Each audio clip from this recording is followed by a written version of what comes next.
Welcome to Samba Samba. Enjoy the video. You begin now. Identify whether the splatter is spray paint, enamel, or latex by rubbing a hidden chip with isopropyl. This tells you how aggressive to be. Once confirmed, tape off trim and glass to prevent damage. Use a 70% 90% isopropyl solution on a microfiber cloth as your first solvent step. Make sure the panel is cool. Start with light, circular motions over a small test patch to confirm paint softens without harming factory clearcoat. Once the solvent softens spots, hold it there for 30 to 60 seconds and then begin mechanical removal.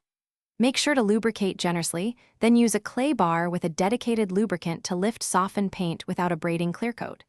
Press gently and move in straight passes. Fold clay to fresh surface often.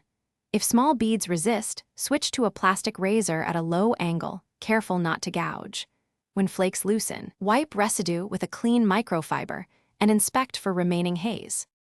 Finish by polishing the area with a fine polish to restore gloss, and then apply a quality wax or paint sealant to protect the spot. Make sure to remove any leftover solvent residue before polishing. If staining persists, test a professional-grade paint thinner on a tiny area. Use it sparingly and rinse immediately. If clearcoat shows dulling or micro scratches after removal, consult a pro for machine polishing or spot repaint. This preserves long-term finish and prevents.